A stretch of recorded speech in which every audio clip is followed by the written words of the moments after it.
আমরা জানতে পারি কোনো মাধ্যমে যে এনাকে আর কি যথেষ্ট পরিমাণ শারীরিকভাবে আঘাত করে বাসা থেকে বাইর করে দেয় ছেলেরা, এবং দীর্ঘদিন আর কি বৃদ্ধাশ্রমে রাখা হয়েছিল। এটা আর কি আমরা জানতে পারি। এটা আসলে অনেক কষ্টের ব্যাপার। যে মা 10 মাস 10 দিন গর্ভে ধারণ করেছিল, সে মাকে এভাবে কষ্ট দিয়ে রাখবে, এটা আমরা ছাত্রদল বা মানবিক ছাত্রদল যে আছি আমরা, এটা মানতে পারি না। জনাব তারেক রহমানের নির্দেশনা, মানবিক ছাত্রদল হতে হবে, সব সময় মানুষের পাশে দাঁড়াইতে হবে। এ নিয়ে আমরা কাজ করব ইনশাল্লাহ। আগামীতে যেন আরও ভালোভাবে পাশে দাঁড়াতে পারি। জনাব তারেক রহমানের প্রতি আমার আকুল আবেদন, উনি যেন এই বিষয়টা ওনার আমলে নেয়।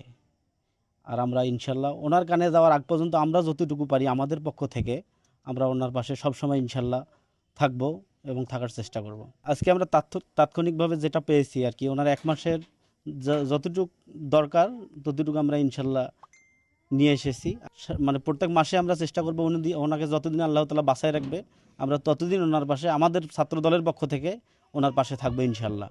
আজকে আমরা এনেছি 25 কেজি চাউল, তেল 2 কেজি, মুড়ি নিয়ে আসছি, আলু নিয়ে আসছি, মুরগি নিয়ে আসছি, ওনার রুমে স্প্রে নিয়ে আসছি যাতে রুমে গন্ধ না করে, তারপরে কয়েল নিয়ে আসছি মশার, ওনার মাথায় যে তেল দিবে তেল নিয়ে আসছি, তারপর পাউডার, সাবান, ওনার যে নোংরা কাপড় চোপড় ধোয়ার জন্য যে পাউডার সেগুলো নিয়ে আসছি।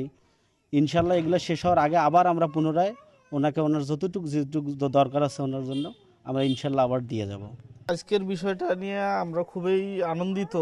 আমাদের এই রকম অবহেলিত যারা সমাজের লোকজন আছে তাদের যে ছাত্র দলের পক্ষ থেকে যে সাহায্য সহযোগিতা নিয়ে আসে সেই মায়ের পাশে যে দাঁড়িয়েছে, এজন্য তাদেরকে অসংখ্য ধন্যবাদ জানাই। এবং মানবিক দৃষ্টিকোণ থেকে তারা যে কাজটা করেছে আমাদের কাছে এটা অবশ্যই এটা একটা প্রশংসার দাবিদার, এবং তারা ভালো কিছু এরকম করুক আমরা এটা প্রত্যাশা করি তাদের কাছ থেকে। এবং মানুষের বিপদে আপদে তারা সবার পাশে দাঁড়াবে, এটাই আমরা তাদের কাছে প্রত্যাশা করি। তবে এই মায়ের জন্য আমার মাননীয় প্রধানমন্ত্রীর কাছে একটা আকুল আবেদন, যেহেতু ওনার বাচ্চা কাচ্চা বা ওনার ছেলে মেয়ে তার ভরণ পোষণের দায়িত্ব নিতে পারতেছে না, সেই তারেক রহমানের আমাদের যে প্রধানমন্ত্রী, উনি ওনার পক্ষ থেকে যদি ওই মায়ের জন্য কিছু সাহায্য উপর থেকে কিছু বরাদ্দ নিয়ে আসে, ওই মায়ের লাইফটা যে কয়দিন বাঁচি থাকবে অন্তত ভালোভাবে উনি কাটায় যেন পরলোকগমন করতে পারে। 10 মাস 10 দিন একজন সন্তানকে গর্ভে ধারণ করেন মা।